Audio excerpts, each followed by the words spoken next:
आजकल एक बहस बहुत ज्यादा चल रही है और एक दिल्ली वहां पे कल्की धाम के बड़े संत हैं, उन्होंने सनातन को लेकर के एक बहस छेड़ दी है। आप क्या मानते हैं कि सही में जो भारतीय जनता पार्टी की सबसे करीबी पार्टी थी शिवसेना, ये पॉलिटिकल सवाल इसलिए पूछ रहा हूं कि बनता है आज आप यहां बैठे हैं तो, सबसे करीबी पार्टी थी शिवसेना, सिर्फ क्या वो सत्ता के लालच में बाला साहब ठाकरों के सिद्धांतों को पैर तले दबा के गठबंधन में चली गई, या आप लोगों ने कुछ ऐसा किया जो उनको उम्मीद थी या कोई अलायंस के जरिए बातचीत हुई थी वो आप लोगों ने पूरा होने नहीं दिया, वो उनके जाने का कारण बना? देखिए, मैं आपको बहुत साफ कहता हूं, केवल और केवल सत्ता के लिए, केवल और केवल कुर्सी के लिए, केवल और केवल मुख्यमंत्री बनने के लिए वो वहां गए, इसका दूसरा कोई कारण नहीं है।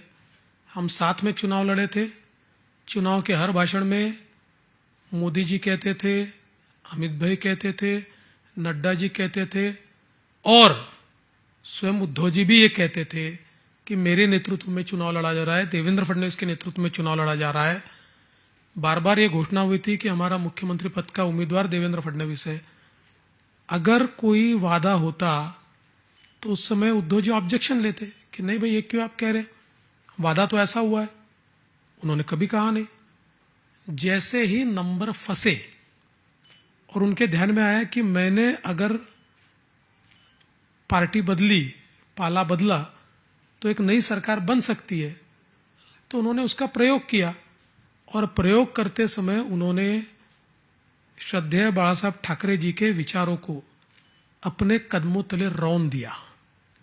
और आज भी अपने भाषणों में वो सनातन की बात, हिंदुत्व की बात करते हैं, लेकिन व्यवहार उसके बिल्कुल विपरीत है।